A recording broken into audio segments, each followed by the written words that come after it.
नमस्कार विद्यार्थी मित्रांनो, मी गोपाल तायडे इयत्ता 10वीच्या सर्व विद्यार्थ्यांचं 2.3 द ट्विन्स या कवितेमध्ये सहर्ष स्वागत करतो. विद्यार्थी मित्रांनो, द ट्विन्स म्हणजे काय? जोडे भाऊ. आपण बऱ्याचशा चित्रपटांमध्ये, हिंदी चित्रपटांमध्ये किंवा मराठी चित्रपटांमध्ये आपण जुळ्या मुलांची कथा ऐकलेली आहे किंवा पाहिलेली आहे. तशाच प्रकारची फॅक्ट, वस्तुस्थिती स्वतः कवीच्या जीवनावर आधारित आहे. म्हणजे कवीलासुद्धा एक जुळा भाऊ असतो आणि शालेय जीवनापासून ते इतर सगळ्या गोष्टीपर्यंत त्यांना कशा अडचणींचा सामना करावा लागतो ते जुळवा असल्यामुळे या गोष्टींचं सविस्तर वर्णन कवीने या कवितेद्वारे आपल्याला अत्यंत साध्या आणि सरळ भाषेमध्ये सांगण्याचा प्रयत्न केलेला आहे. म्हणजेच in this poem the poet describe the confusion between two twins brothers. विद्यार्थी मित्रांनो, बिफोर स्टार्ट दिस पोएम या कवितेमध्ये बरेचसे अलंकार विचारलेले आहेत आणि काही महत्त्वाचे शब्दसुद्धा विचारलेले आहेत. म्हणून आपण कवितेच्या मधामध्ये किंवा मग शेवटी त्या शब्दांवर आपण फोकस करणार आहोत. चला तर मग सुरू करूया आपली ही पोएम 2.3 द ट्विन्स. जुळवा भाऊ. In form and feature, face and limb, I grew so like my brother that folk got taking me for him and each for one another. It puzzled all our kitch and kin. It reached a fearful pitch, for one of us was born a twin, yet not a soul knew which. बघा, पहिल्या स्टांजामध्ये कवी सांगतो की माझा भाऊ आणि मी सुरुवातीपासूनच दिसायला सेम होतो. आमची जी देहदृष्टी होती ती अगदी सेम टू सेम होती आणि माझ्या घरी जेही लोक यायचे ते कन्फ्यूज व्हायचे. म्हणजे कधीकधी लोक काय करायचे की मला समजून माझ्या भावाला घ्यायचे आणि माझ्या भावाला समजून मला घ्यायचे. अशा प्रकारचं कन्फ्युजन आमच्या नातेवाईकांमध्ये नेहमी असायचं. कवी सांगतो की आमचा स्वतःचा आत्मासुद्धा ओळखू शकणार नाही इतकं सेम टू सेम आम्ही दिसायचो. पुढच्या स्टांजामध्ये बघा काय दिलेलं आहे. One day to make the matter worse, before our names were fixed, as we were being watched by nurse, we got completely mixed, and thus you see, by fate's decree, or rather nurse, my brother John got christened me and I got christened him. दुसऱ्या स्टांजामध्ये कवी जन्माच्या वेळेस कशा प्रकारचा गोंधळ उडाला याचं वर्णन करत आहे. कवी सांगतो की एके दिवशी खूप वाईट घडलं. दवाखान्यामध्ये म्हणजेच क्लिनिकमध्ये जेव्हा आमचा जन्म झाला तेव्हा जी नर्स होती ती आम्हाला आंघोळीसाठी घेऊन गेली आणि त्यानंतर तिच्याकडून आम्ही आमच्या दोघांमध्ये बदल झाला. माझं नाव माझ्या भावाला देण्यात आलं आणि माझ्या भावाचं नाव जे होतं ते मला देण्यात आलं. तर अशा प्रकारचा गोंधळ हा कुठं उडालेला आहे असं कवी सांगत आहे, जेव्हा ते क्लिनिकमध्ये होते तेव्हा. Third stanza.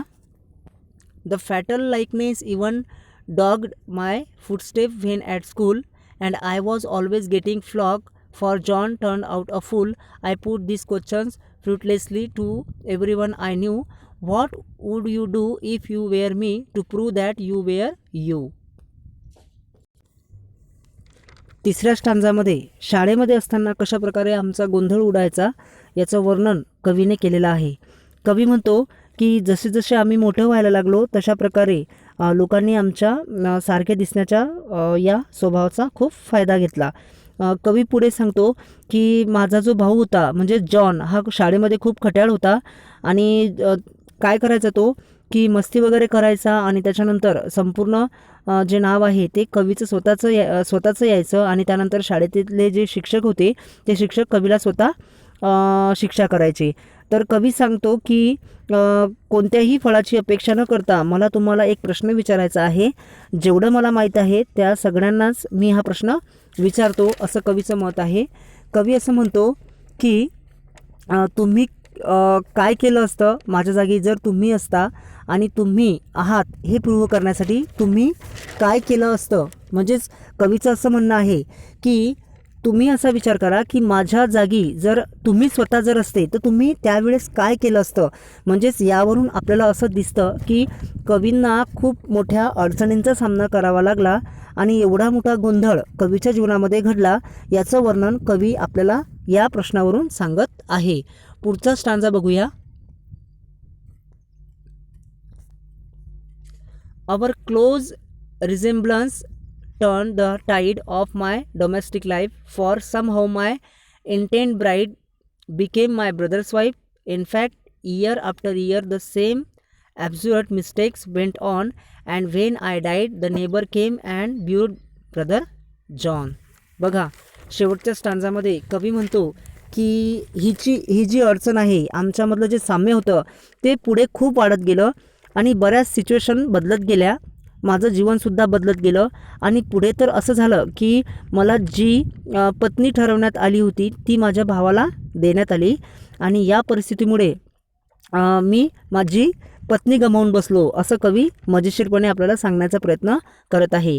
म्हणजे कवी पुढे असं म्हणतो की जशी जशी वर्षे गेली तशी तशी हास्यास्पद गोष्टी आमच्या जीवनामध्ये घडत गेल्या आणि सर्वात शेवटी जेव्हा मी मेलो तेव्हा माझा भाऊ जॉन याला पुरवण्यात आलं. आता बघा, यामध्ये कवीने कशा प्रकारचा गोंधळ आपल्याला सांगण्याचा प्रयत्न या कवितेद्वारे आपल्याला केलेला आहे. तर अशा प्रकारचं कन्फ्युजन, अशा प्रकारचा गोंधळ होतो असं कवी सांगतो की जेव्हा आपल्याला कोणी जुळवा भाऊ असल्यानंतर. आता यामध्ये बरेचसे शब्द आहेत, त्या शब्दांवर आपण फोकस करूया. पहिला जो शब्द आहे बघा, मी या ठिकाणी अंडरलाईन करतो, form and feature. Form and feature याचं मीनिंग या ठिकाणी दिलेलं आहे. पहिला शब्द फॉर्म अँड फीचर, याचा अर्थ होतो रूप. ओके. त्यानंतर टॉकिंग. टॉकिंगचा अर्थ दिलेला आहे चुकून एकाला दुसराच समजणे. किच अँड किन. किच अँड किन, हे बघा, किच अँड किन म्हणजे नातेवाईक. त्यानंतर पिच. पिच म्हणजे मर्यादा. ओके. So next decree. याचा मीनिंग होतो निवाडा. त्यानंतर व्हीम, लहर. त्यानंतर क्रिस्टिन म्हणजे नामकरण करणे, मराठी भाषेमध्ये आपण त्याला बारसं असे म्हणतो. त्यानंतर फेटल, निर्णायक.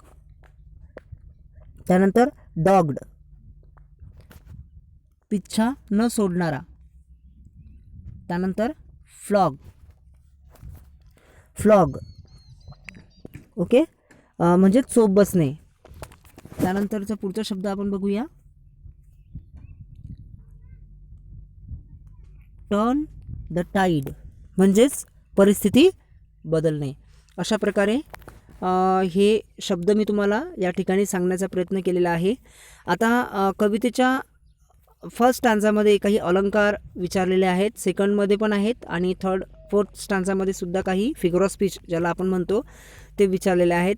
आणि त्यानंतर या कवितेचे जे प्रश्न आणि उत्तर आहेत मी तुम्हाला क्वेश्चन बँक विथ सोल्युशनमध्ये सांगणारच आहे. आपण बघूया फर्स्ट स्टांजामध्ये कोणते अलंकार आलेले आहेत.